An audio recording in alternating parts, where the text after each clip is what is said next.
صاحب ہم نے دیکھا ہے کہ عالمی منڈی میں خام تیل کی قیمتوں میں ایک بار پھر اضافہ ہوا ہے ایران جنگ کے تناظر میں.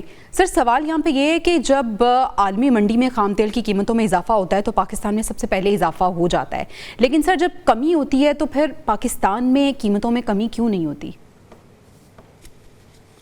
بسم اللہ الرحمن الرحیم. اس کی وجہ ایک آپ نے بڑا مناسب سوال کیا ہے.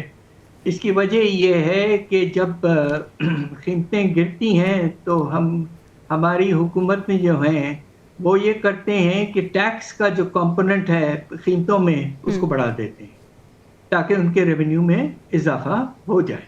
بالکل صحیح ہے. اچھا تو سر یہ جو ابھی خام تیل کی قیمتوں میں اضافہ ہوا ہے ایران جنگ کے تناظر میں, آپ اسے کس طرح سے دیکھ رہے ہیں؟ ہماری معیشت کو بری طرح سے یہ ہلا رہا ہے اور ہم دیکھ رہے ہیں کہ ملکی معیشت ڈسٹرب ہوئی ہوئی ہے, عام آدمی خاصا پریشان ہے. اس کو کس طرح سے ریڈ کرتے ہیں آپ؟ جی یہ واقعی بہت ہی بڑا شوق ہے, اور یہ شوق اور بھی بڑا ہوتا اگر ہمارے پرائم منسٹر آ کر پیٹرولیم لیوی کو 80 روپے گران نہیں دیتے. اس وقت پوزیشن یہ ہے کہ پیٹرول کی قیمت لیوی گرانے کے باوجود اضافہ جو ہوا ہے اس قیمت سے جو جنگ سے پہلے تھی تقریباً 40 سے زیادہ فیصد اضافہ ہوا ہے جی پیٹرول کی قیمت میں. رائز ان دا پرائس جو ہے ہائی سپیڈ ڈیزل آئل کی حیرت انگیز اضافہ ہے 85%. جی سر. اب آپ یہ سوچئے کہ جب اس طرح کی قیمتوں میں اضافہ ہوتا ہے تو اس کے دو واضح طور پر اثرات ہوتے ہیں. صحیح. ایک تو جو لوگ اپنے ٹرانسپورٹ کے لیے تیل استعمال کرتے ہیں اس میں اضافہ, موٹر سائیکل ہو یا گاڑی ہو یا بس ہو.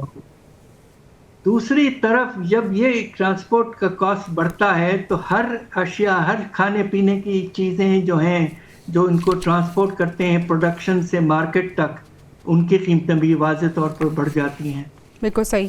تو نتیجہ یہ ہے کہ ہمارا ایسٹیمیشن یہ ہے کہ اس وقت اگر یہ جاری رہا کچھ عرصے کے لیے یہ اونچی قیمتیں جو ہیں تو خدا نخواستہ افراط زر کی رفتار جو اس وقت 7% کے قریب ہے یہ کم از کم اس سے 2 گنا ہو جائے. بالکل صحیح. پاشا صاحب یہ بھی پلیز سمجھائیے گا کہ وزیر اعظم صاحب نے اعلان کیا ہے کہ پیٹرولیم مصنوعات کی قیمتوں میں تو اضافہ ہو رہا ہے, لیکن اشیاء خور و نوش کو وہ کہہ رہے ہیں کہ ان کی قیمتیں کم کرنے کا پلان کیا جا رہا ہے. کیا ایسا ہو سکتا ہے؟ اگر سبسڈی دیں گے تو ہو سکتا ہے, ورنہ مشکل ہے. اور خاص طور پہ جبکہ IMF کے ساتھ جو اگریمنٹ چل رہا ہے اس میں اب سبسڈی دینے کی گنجائش نہ ہونے کے برابر ہے. بالکل صحیح. تو شاید ہمارے پرائم منسٹر کے پاس ایک جادو کی چھڑی ہو جس کے بارے میں ہمیں نہیں پتا. بالکل صحیح. اچھا پاشا صاحب یہ بھی بتائیے گا کہ اچانک سے ایسا کیا ہوا کہ متحدہ عرب امارات کو $2 ارب کی ادائیگی کا پلان سامنے آیا ہے؟ یہ کہا جا رہا ہے کہ متبادل ذرائع سے رقم کا بندوبست ہوا ہے اور ہم اپنا قرض جو ہے وہ واپس کریں. سر کیا وجہ بنی؟ ہم تو سود کی مد میں قیمت بھی ادا کر رہے تھے اور اب دوسرے ممالک سے قرض لے کے ہم UAE کا قرضہ جو ہے وہ اتارنے جا رہے ہیں.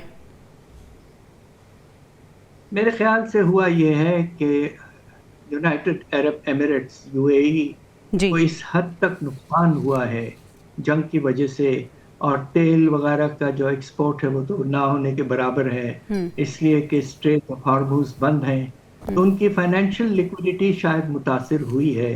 تو ہم نے مناسب قدم لیا ہے کہ جو ہمارے دوست ممالک ہیں جنہوں نے بہت سال ہمیں سپورٹ کیا, ہم اب ان کو جو ہم نے ٹائم ڈپازٹ لیا تھا وہ واپس کرتے ہیں. تو یہ ایک مناسب پالیسی ہے, اور انشاءاللہ آنے والے دنوں میں پاکستان جو ہے وہ دوسرے سورسز سے کچھ پیسے حاصل کر لے گا.